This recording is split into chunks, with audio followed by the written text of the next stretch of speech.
My mother stood in the doorway of the bakery kitchen, arms crossed, and announced to the entire staff that I was destroying my brother's future.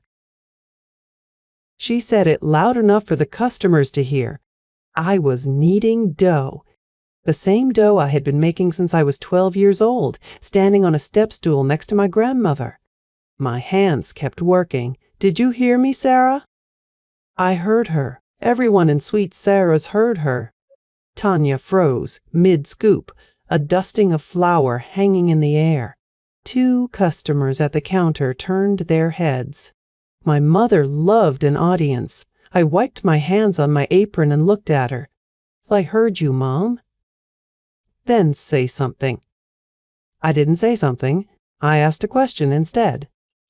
Do you remember who renewed the business license last year? Linda blinked. Her mouth opened, then closed. She remembered.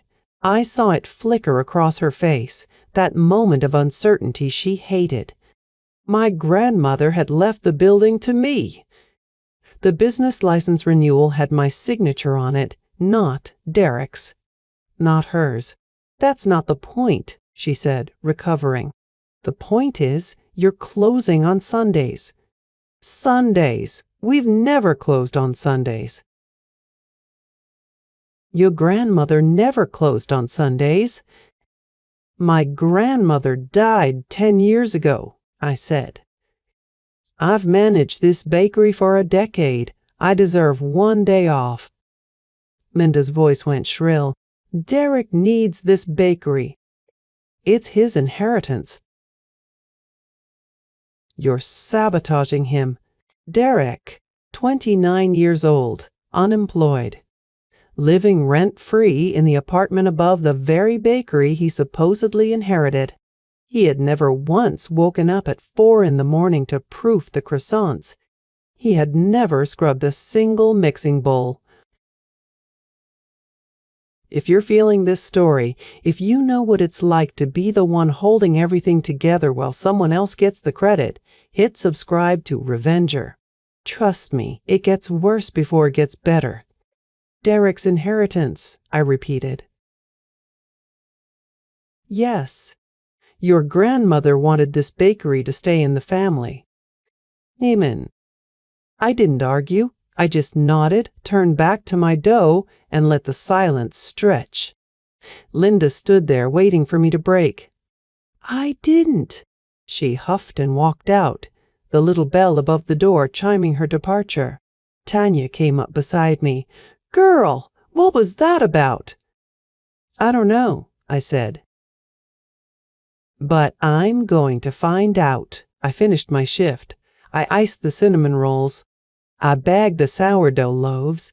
I cashed out the register. Normal, quiet, routine. At closing time, I went through the mail. Bills, a flyer, an envelope from the property tax assessor, and one envelope that didn't belong. It was thick, high-quality paper. The return address said, Bake Nation, Corporate Headquarters, Suite 400, 1220 Commerce Drive, Portland, Oregon. I had never heard of Bake Nation. The envelope was addressed to Derek Vance. At the bakery's address, chair of the bakery's mailing address. He was getting mail here, business mail, from a franchise company. I turned the envelope over in my hands.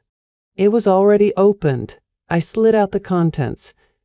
A contract cover letter, a welcome packet, a date for the signing ceremony, and a phrase that stopped my breath. We look forward to finalizing the franchise agreement for Sweet Sarah's Bakery.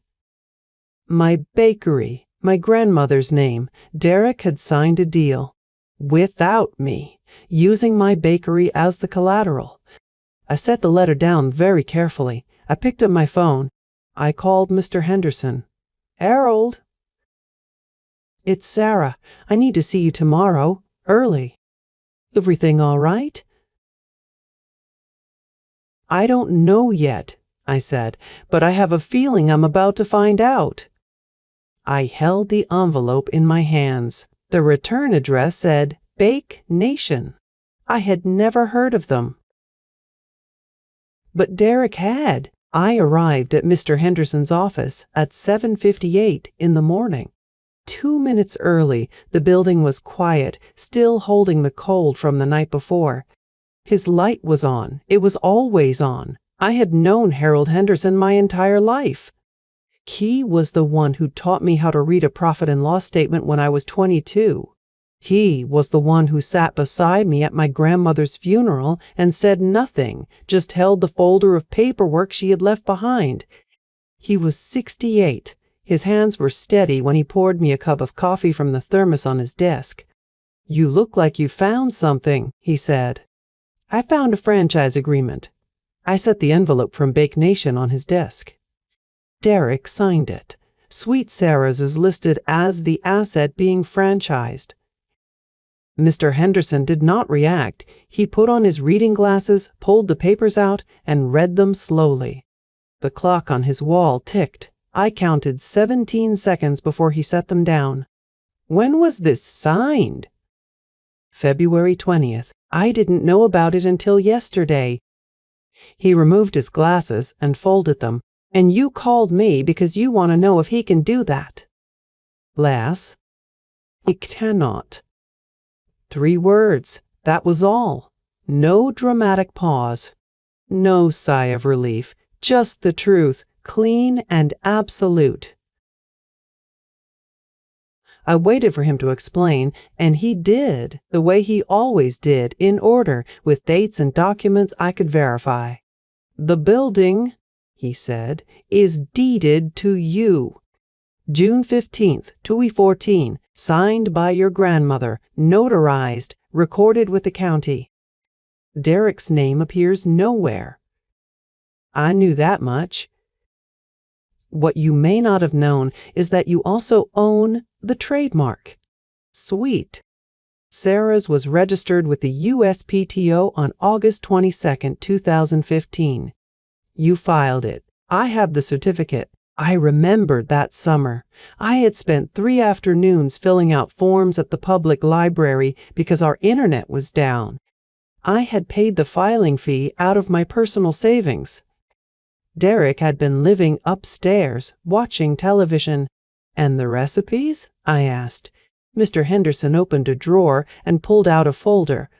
It was thick, well worn, the corners soft from years of handling. He opened it to a page I had never seen before. "Trade secrets," he said. "Your grandmother documented every single one. She specified in her will that the recipes would pass to the person who managed the bakery. That person is you." She used the exact phrase, "the operating manager as of my date of death." That was Sarah Vance.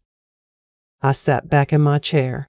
7 words, 2 of them my name, and my grandmother had settled everything before she was even sick. Derek has owned nothing at any point, Mr. Henderson continued. He has no share in the recipes, no claim to the trademark, no ownership of the building. He has been living above a bakery he does not own, signing contracts for assets he has no legal right to offer. I thought about the way Derek had looked at dinner the night before. Smug, relaxed, like the deal was already done. Like I was just a speed bump on his road to a better life. "He signed with Bake Nation," I said. "They gave him something." "A down payment, probably?" "That would be a problem for Derek, not for you."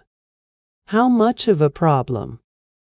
"When Bake Nation discovers that the assets he pledged are not his to pledge, they will sue him personally for breach of contract. The agreement you brought states that he warranted clean title to the recipes, the trademark, and the building. That is fraud." I watched Mr. Henderson's face. No anger. No judgment, just the patient precision of a man who had been doing this since before I was born. "Derek doesn't know any of this," I said. "I would assume not. He thinks the bakery is his. Mom told him it was his. Grandma said she wanted it to stay in the family for him." Mr. Henderson closed the folder. Your grandmother wanted the bakery to be run by someone who could run it. She chose you. That was the gift she gave you. She also gave you a deed, a trademark, and a set of trade secrets. Derek received nothing. I looked down at my coffee. It was still warm. I had not taken a single sip, so I need to decide what to do. That is correct. I thought about the signing ceremony. The date was on the paperwork in my bag. March 15th, less than 2 weeks away. Derek would stand at a podium with Linda beside him, smiling for cameras, accepting congratulations for a deal he had stolen. He would have no idea what was waiting. I need copies of everything, I said. The deed, the trademark registration, the recipe documentation, anything that proves ownership. Mr. Henderson nodded and began making copies. The machine hummed and clicked. Each page came out warm. Are you going to confront him? He asked. Not yet. What are you going to do? I picked up the stack of documents. They were heavier than they looked. 20 pages, maybe 30.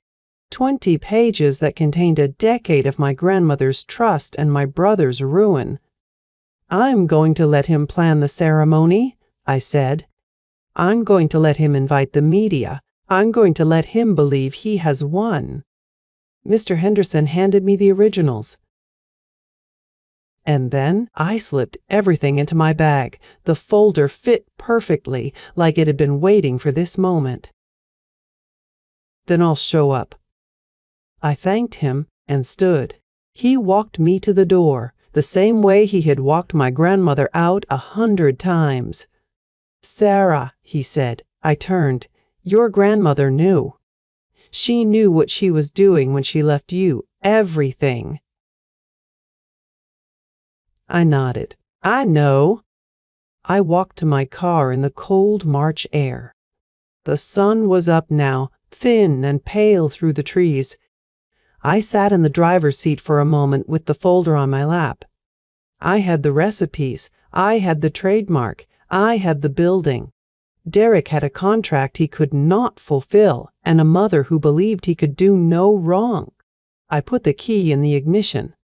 Let's keep this between us for now. The Saturday dinner came faster than I wanted. My mother had called me 3 times that week, each conversation longer and more pointed. She said Derek had big news. She said I should bring a nice dish. She said it would be good for the family. I brought a lemon tart. Linda's house smelled like roasted chicken and resentment. She had set the dining table with her good china, the kind she only used when she wanted to impress someone. Derek was already seated at the head of the table, a glass of whiskey in his hand. He smiled when I walked in. It was a smile I had seen before. It meant he had won something. Sarah, he said, glad you could make it. I set the tart on the counter. Wouldn't miss it. Linda came out of the kitchen with a platter of roast chicken. She set it down with ceremony, then wiped her hands on her apron. Sit, sit. We have so much to celebrate. I sat across from Derek. The table was set for 4. My grandmother's old lace tablecloth, the one Linda had never liked, was spread under the plates. I wondered when she had dug it out. Linda filled her glass with white wine. She raised it before anyone had taken a bite. To Derek, she said, for finally doing what needed to be done. Derek grinned. He pulled an envelope from his jacket pocket and slid it across the table toward me. Open it, he said. I opened it. Inside was a contract. The letterhead read, Bake Nation. The terms were dense, but I saw my bakery's name in bold. Sweet Sarah's. The signature line at the bottom had Derek's name next to it. My name was not there. There's more, he said. He reached into his pocket again and produced a check. A cashier's check. It was made out to Derek Vance for $50,000. My mother gasped. She clutched her chest like she had just witnessed a miracle. Derek, that's wonderful. 50,000, he said, holding the check up like a trophy. That's just the down payment. The real money comes when we sign. I kept my hands flat on the table. When we sign. That's right. The ceremony is next Friday. Bake Nation is bringing a media team. It's a franchise launch, he said it slowly, like I was supposed to be impressed. They're going to put Sweet Sarah's in every shopping center on the West Coast. Linda raised her glass again, to Derek, for saving this family's legacy. She turned to me. Her eyes were cold and satisfied. And thank you, Sarah, for finally stepping aside. I know it wasn't easy for you, but Derek has vision. I did not say anything. I did not move.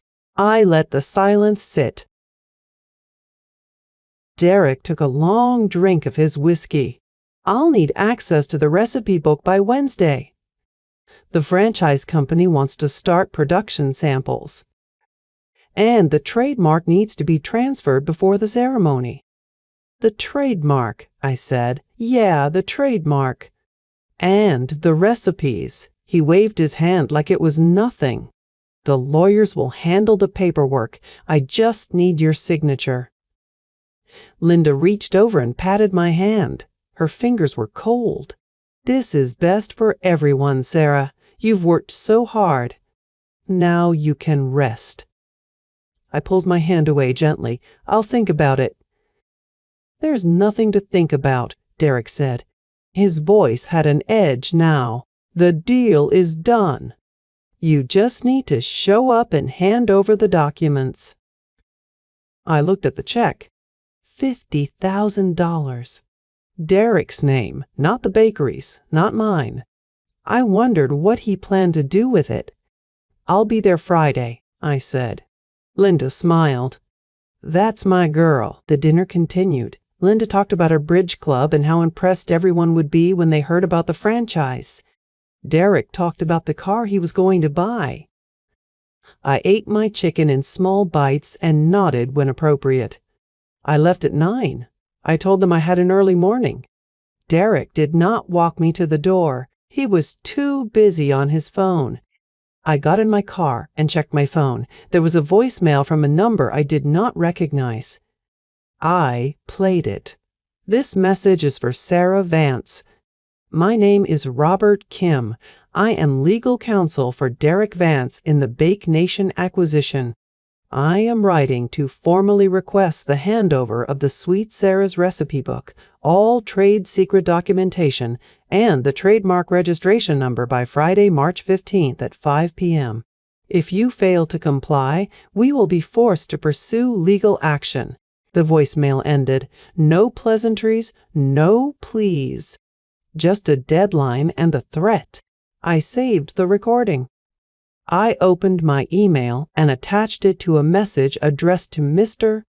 Henderson. Subject line, voicemail from Derek's lawyer. I wrote, received tonight. I will send you everything else tomorrow. I hit send. Then I opened the contract Derek had left on the table. I had slipped it into my bag when he was not looking. I read the terms. A deposit receipt tucked into the contract showed that he had deposited the check into his personal account. The signature line was blank, where mine should have been. They had signed without me. They had signed as if I did not exist. I closed the contract and put it in the glove compartment. I sat in the dark car for a long moment, my hands on the wheel. The engine ticked as it cooled. I thought about Linda's toast. Thank you for finally stepping aside. I started the car and pulled out of the driveway. Oh, sweetheart, we haven't even started. Monday morning, I woke up at 5, same as always. I made coffee, measured flour, and started the sourdough before the sun came up. Tanya arrived at 6, cracking eggs into a bowl and giving me a look. "So?" she said. "So what?" "Your mom. The dinner," Derek's little announcement. I told her everything. The contract, the check, the voicemail from Robert Kim. Tanya set down the whisk and leaned against the counter. "And Mr. Henderson?" she asked. "I met with him last Tuesday morning. He confirmed everything I already suspected. I own the building. I own the trademark. My grandmother's recipes are protected as trade secrets. Derek owns nothing." Tanya was quiet for a moment. Then she smiled. "Good," she said. "What's the plan?" I told her I had a meeting with Mr. Henderson at 10. At 9:45, I wiped the flour off my hands and walked across town to his office. The building was old, with a brass plaque next to the door, "Henderson and Associates, established 1978. I had been coming here since I was a child, sitting on the leather couch while my grandmother discussed taxes and payroll with the man who had long been our family accountant. Mr. Henderson was already at his desk when I arrived. He wore a gray cardigan over a white shirt, and his glasses were perched low on his nose. He gestured to the chair across from him. "Good morning, Sarah." I sat down and placed the contract on his desk. The same contract Derek had presented at dinner. The one with the blank signature line where mine should have been. "I need to file a cease and desist," I said. "Bake Nation is using my trademark without permission. They're proceeding with a franchise agreement based on assets they don't own and can't license." Mr. Henderson picked up the contract and read it slowly. He did not rush. He turned each page with deliberate care, his fingers tracing the fine print. When he finished, he set it down and removed his glasses. "This is thorough," he said. "They've done their due diligence on the business. They just didn't verify who actually owns it." "I want it stopped," I said, "and I want to be there when it happens." He nodded. "I've already drafted the cease and desist. We'll file it with the county clerk and send a copy to Bake Nation's legal department. They'll receive it by Wednesday." "And the signing ceremony?" "Friday, March 15th, at the bakery. Marcus Webb invited local media. He wants to make a big production of it." "No." "You want to be present?" I looked at him. "I want to read the ownership documents myself. Or I want you to read them. Either way, I want the truth to come out in front of the cameras." Mr. Henderson leaned back in his chair. He folded his hands over his stomach and studied me for a long moment. "Your grandmother would be proud of you, Sarah. She always said you were the one who paid attention." I felt something tighten in my chest. I did not let it show. "One more thing," I said. "Derek is living in the apartment above the bakery. Rent free. He's been there for 3 years." "I'm aware." "I want him out." Mr. Henderson opened a drawer and pulled out a stack of pre-printed forms. He selected one and slid it across the desk. "This is a 30-day eviction notice," he said. "Standard format. Fill in his name and the date, and you're within your rights as the property owner. Oregon law requires 30 days for month-to-month tenancy without cause." I took the form. I had never evicted anyone before. I had never thought I would need to. "Is there anything else?" he asked. "No," I said. "I think that covers it." He handed me a folder. Inside was a copy of the building deed, dated June 15, 2014. A copy of the trademark registration, filed August 22, 2015. A notarized statement from Mr. Henderson confirming the recipes were transferred to me as trade secrets upon my grandmother's death. And the cease and desist letter, already signed and dated. "Keep this with you," he said. "You will need it on Friday." I thanked him and slipped the folder into my bag. Before I left, I turned back. "Will you be there?" I asked. "At the ceremony?" "Yes." Mr. Henderson smiled. It was a small, quiet smile, the kind you give when you know something that nobody else does. I wouldn't miss it for the world. From his office, I drove straight to the bakery. I parked around back and climbed the exterior stairs to the apartment above the garage. Derek's car was in the lot. A basketball game was playing on the television inside. I could hear it through the thin walls. I knocked. The television went silent. Footsteps. The door opened, and Derek stood there in sweatpants and a hoodie. His hair was unwashed.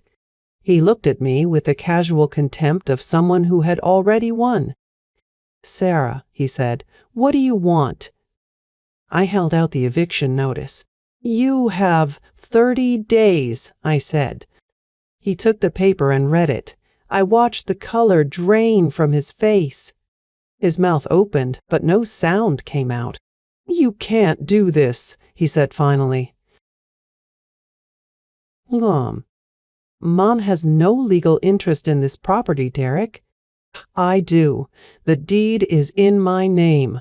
The building is mine. The apartment is mine, and you are a tenant without a lease." He crumpled the paper in his fist. "This is a joke." "It's not. I signed a deal, Bake Nation, $50,000 down. The ceremony is on Friday." "I know." "Then you know you can't." I smiled.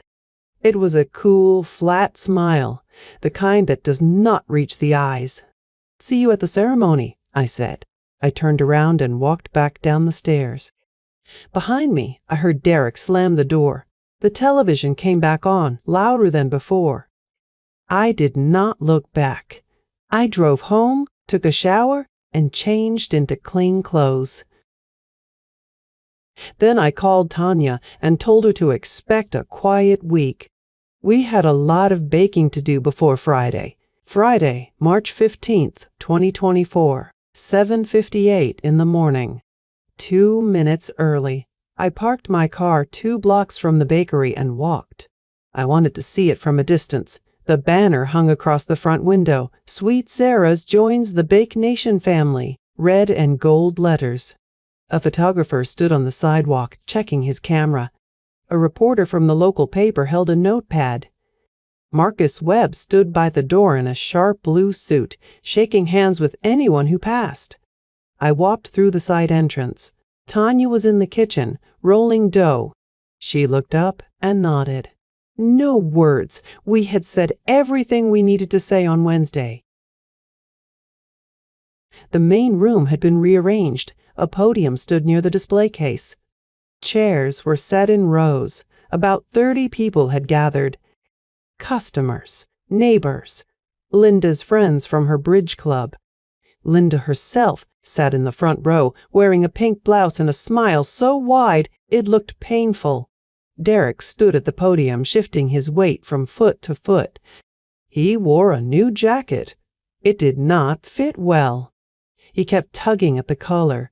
Marcus stepped up to the microphone. "Good morning, everyone. Welcome to a historic day." I took a seat in the back row. No one noticed me. I was wearing a plain gray cardigan and jeans. I looked like an employee. That was the point. Marcus spoke for 3 minutes. He talked about growth, about opportunity, about the future of Sweet Sarah's. He said the name would soon be on storefronts up and down the West Coast. The audience applauded. Then Derek stepped forward. He cleared his throat. "I want to thank my sister Sarah for stepping aside," he said. He smiled at the crowd. She knew this was what was best for the family. Linda clapped loudly. She turned and scanned the room looking for me. She found me in the back. Her eyes narrowed. "I'd like to ask Sarah to come up here," Marcus said, "to present the ownership documents." My cue. I stood up. I walked down the aisle. The room was quiet. I felt every eye on me. I reached the front and turned to face the crowd. Linda was still smiling. Derek was holding a leather folder. I did not take the folder. Instead, I reached into my bag and pulled out a plain manila envelope. I held it out to Marcus. He took it, confused. "The documents you need are in there," I said. Marcus opened the envelope. He pulled out 3 sheets of paper. He read the first one. Then the second.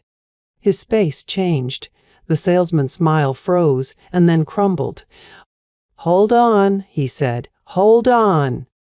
"What is it?" Derek asked. "Is something wrong?" Marcus looked at me. Then at Derek, then back at the papers. "Who owns the building?" he asked. "I do," I said. "The trademark for Sweet Sarah's?" "I do." "The recipes?" "I do." Derek laughed. It was a high, nervous laugh. "That's not true. She's confused. Mom, tell her she's confused." Linda stood up. "Sarah, stop this. You're embarrassing yourself." I did not move. I did not raise my voice. I said, "Mr. Henderson has the originals." The back door opened. Harold Henderson walked in, holding a leather briefcase. He was wearing his best suit, the one he wore to funerals and court dates. He walked to the front and set the briefcase on the podium. "Good morning," he said. His voice was quiet and steady. Mr. Henderson opened the briefcase. He pulled out a document with a gold seal. "Building deed, dated June 15, 2014, signed by Eleanor Vance. Beneficiary, Sarah Vance." Linda's face went white, not pale, white.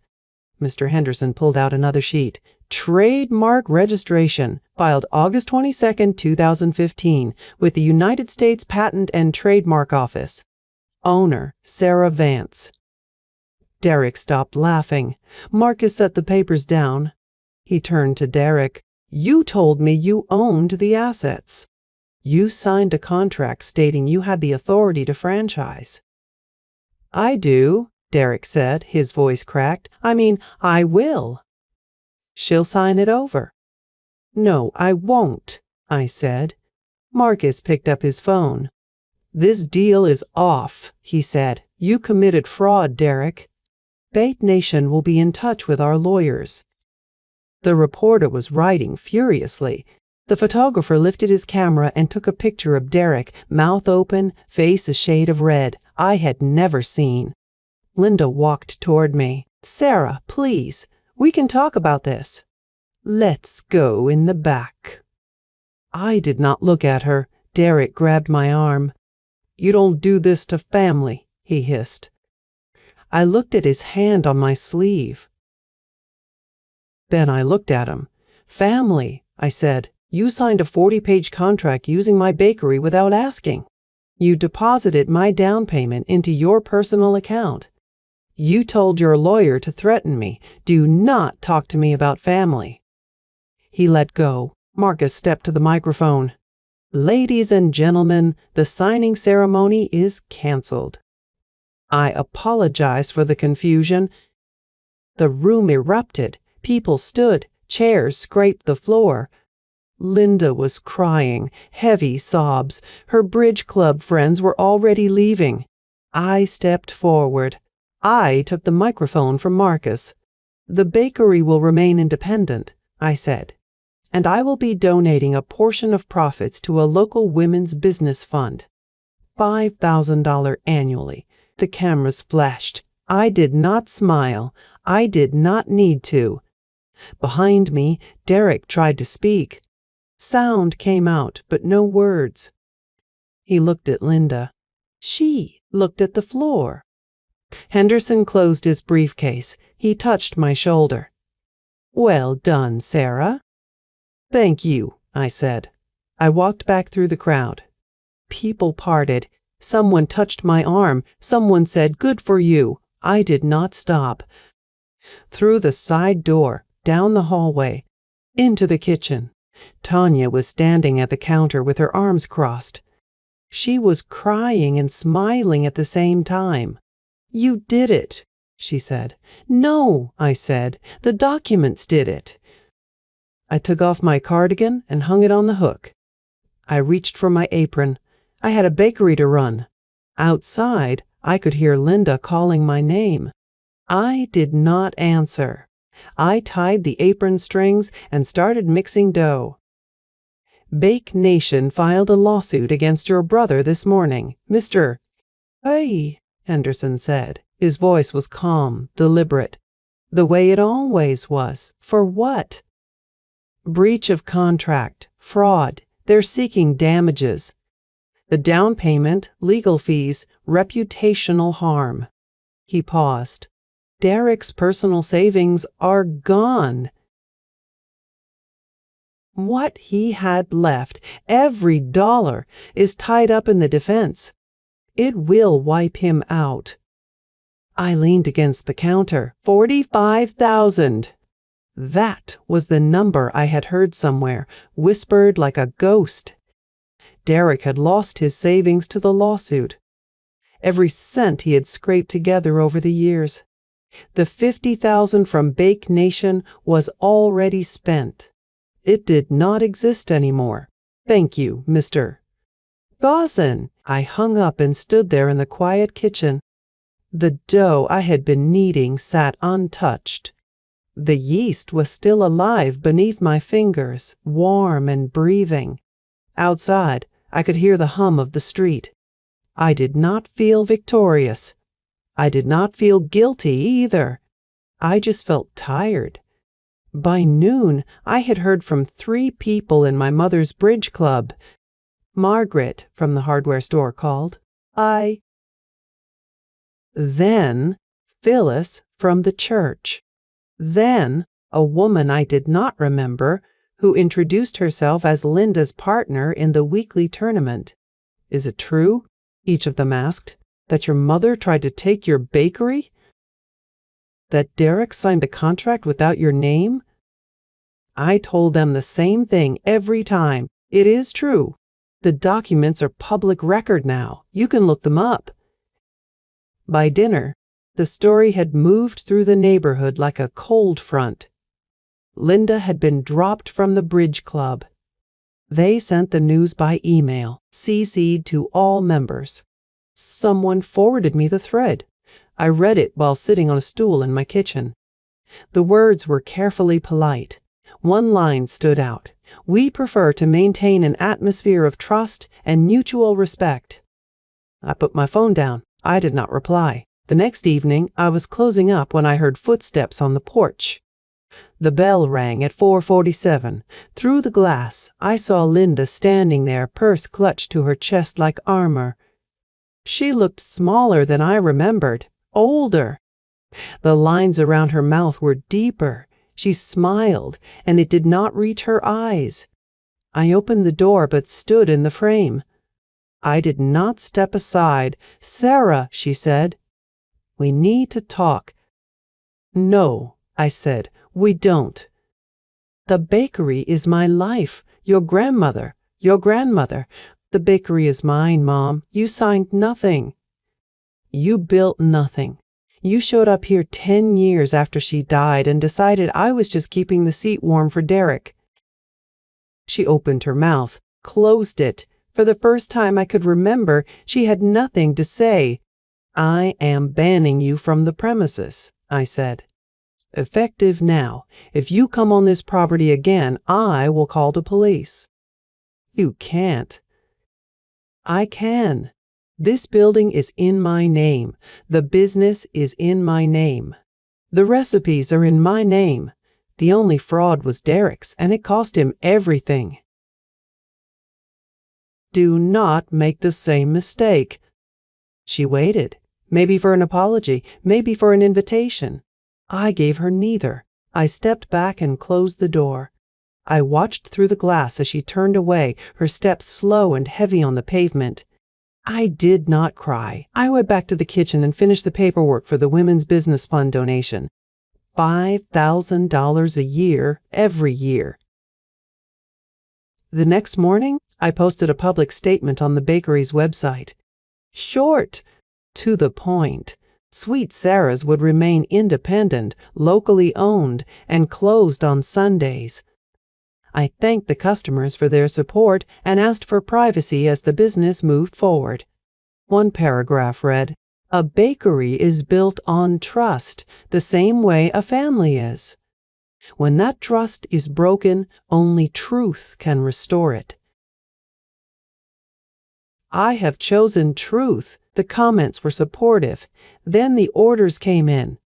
On Saturday, March 23rd, I found a white envelope in the mail. Cream-colored stationery. My mother's return address in the top left corner. I opened it, standing at the sorting table. The handwriting was shaky. She had practiced, I could tell. The letter was 3 sentences long. "Sarah, I was wrong. I let my love for Derek blind me to what I had in you. I will not ask for forgiveness, only peace." I read it once. Then I placed it in the drawer with the cease and desist draft and the voicemail transcript. I did not respond. Some doors stay closed. Monday was the busiest day we had had in a year. The line stretched to the door by 7:30. Tanya and I worked double shifts. We did not complain. We did not need to. The rhythm of the work was its own reward: flour, sugar, butter, and the steady hum of a place that belonged to no one but me. The Sunday after I received the letter, I woke up at 7 o'clock. For the first time in 10 years, I did not go to the bakery. I made coffee. I sat on the back porch and watched the fog lift off the trees. The silence felt foreign, like a language I used to know but had forgotten. I drank 2 cups and did not check my phone. At 9, I drove to the hardware store and bought a frame. Simple wood, dark stain, nothing fancy. The man behind the counter recognized me. He asked how the bakery was doing. I told him it was doing well. He did not ask about my mother or Derek. I appreciated that. I drove back to the apartment and opened my document safe. Inside was a certified copy of the deed, dated June 15, 2014. Eleanor Vance, grantor. Sarah Vance, grantee. My grandmother's signature in blue ink, a little shaky at the end. She had signed it 3 months before she passed. I slid the deed into the frame. It fit perfectly. I brought it to the bakery that afternoon. Tanya was finishing some prep. She saw the frame in my hands and did not ask questions. She just moved the stack of order forms off the counter and cleared a space. I hung it above the cash register, right where every customer could see it. "There," I said. "That belongs there." Tanya wiped her hands on her apron. "It looks right," she said. On Monday morning, I posted a short update on the bakery's social media page. A photo of the deed, a simple caption: "Sweet Sarah's is and always will be independent. Thank you for your support." The comments filled up quickly. People left heart emojis and messages about their grandmothers. The Women's Business Fund donation went out that week. I wrote the check for $5,000 and mailed it myself. The organization sent back a thank you note on recycled paper. I pinned it to the corkboard next to the schedule. Derek's lawsuit dragged through the courts quietly. Gah! I did not follow it closely. Mr. Henderson sent me updates by email. I read them, filed them, and moved on. The last one said Derek had settled for $45,000, all of his savings. He moved out of the state. I did not ask where. Linda's Bridge Club did not take her back. I heard that from Margaret at the hardware store, who heard it from Phyllis at the church. I did not confirm it. I did not need to. The bakery kept running. We added a Saturday brunch special that became popular. I hired a part-time baker named Jenna who showed up early and never complained. Tanya stayed. We fell into a rhythm that worked. The first weekend in April, I locked the front door at noon on Saturday and walked to the park. I sat on a bench and ate a sandwich. I had packed myself. The sun was warm. A woman pushed a stroller past me. A dog chased a tennis ball. I thought about my grandmother. She had built the bakery from nothing. She had worked 7 days a week for 20 years. She had given me the deed because she trusted me to know when to stop. I pulled out my phone. No messages from my mother. No messages from Derek. I put the phone away and watched the dog chase the ball again. Same dog, same ball, same joy. When I got back to the bakery, the lights were off. The deed hung above the counter, clean and straight. I locked the door behind me and walked home. Sundays are mine now. They always should have been. Thank you for listening. If this story resonated with you, please like and subscribe for more.